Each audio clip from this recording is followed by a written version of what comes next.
नमस्कार, मैं डॉक्टर सीमा Sharma S A Sanskrit classes में आपका स्वागत करती हूँ। विभावना अलंकार करते हैं।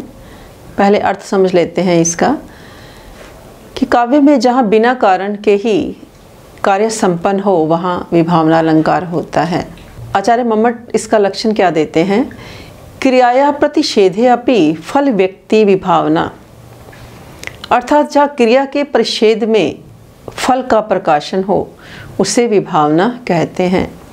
अर्थात जिसमें क्रिया अर्थात किसी कारण का प्रतिषेध करके उसके फलस्वरूप कार्य की उत्पत्ति का वर्णन किया जाए। यानी कारण तो ना हो, कारण का तो निषेध हो जाए, परंतु कार्य की उत्पत्ति हो जाए, तो वहाँ क्या होता है? विभावना अलंकार होता है।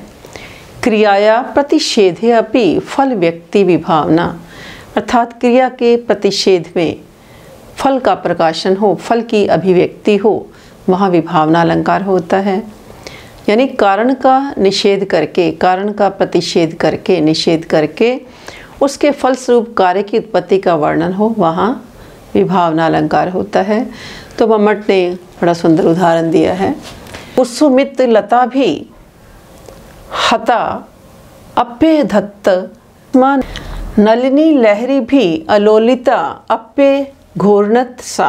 तो यहाँ पर नायिका की विरह अवस्था का वर्णन किया गया है कि उस नायिका को प्रफुल्लित लताओं ने ताड़ित किया भी नहीं, फिर भी उसको पीड़ा हो रही है। भौरों के समूह ने उसे काटा नहीं, फिर भी वह लोटपोट होती जा रही है। और नलिनी पत्र की लहरियों के बिना ही वह चक्कर खाकर इधर उधर घूम रही है। तो यहाँ लताओं से पीटना, भौरों से काटा जाना और लहरों से इधर उधर घूमना, ये वस्तुतः पीड़ा, घूमना और चक्कर खाना इनके कारण हैं। इन कारणों के अभाव में कार्य हुआ, अतः यहाँ पर क्या है? विभावना अलंकार है। तो दोबारा से देख लेते हैं कि क्रियाया प्रतिषेधे अपि फल व्यक्ति विभावना, कि जहाँ पर क्रिया का प्रतिषेध होने पर, क्रिया का मतलब कारण का प्रतिषेध होने पर फल व्यक्ति, कार्य की उत्पत्ति का वर्णन किया जाए, वहाँ विभावना अलंकार होता है। यानी बिना कारण के ही कार्य संपन्न हो जाए, यानी कारण तो है नहीं, कारण नहीं है, जहाँ बिना कारण के ही कार्य संपन्न हो जाए वहाँ विभावना अलंकार होता है। कुसुमित लता भी हता अपि धत्त रुजम अली कुलई अदष्टा अपि परिवर्तते स्म नलिनी लहरी भी अलोलिता अप्य घूर्णत सा। तो यदि मेरे इस चैनल पर आप नए हैं तो इस एसए संस्कृत चैनल को सब्सक्राइब करें, लाइक करें और साथियों में शेयर ज़रूर करें और वीडियो को अंत तक ज़रूर देखें। और अलंकार हम कर रहे हैं तो आप अलंकार के लिए क्या करें कि सारे अलंकार का लक्षण आप लिख लीजिए, क्योंकि पेपर में इस तरीके से लक्षण लिख दिया जाता है और नीचे लिख दिया जाता है कि ये किसका लक्षण है।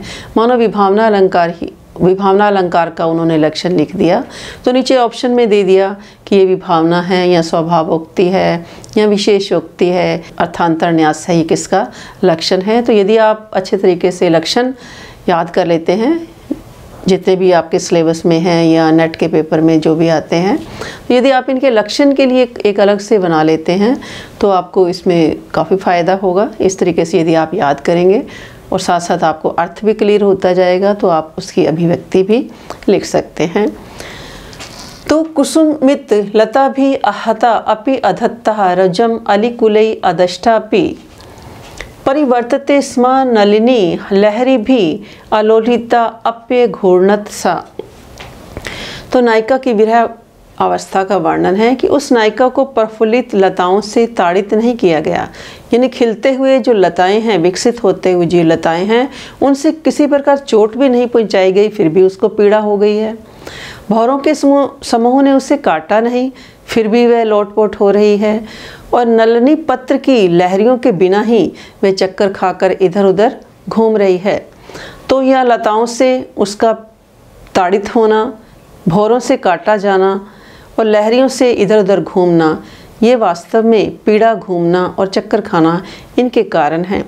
इन कारणों के अभाव में कार्य उत्पन्न हुआ है, अतः यहाँ विभावना अलंकार है। आज के लिए इतना ही। धन्यवाद। जय हिंद, जय भारत।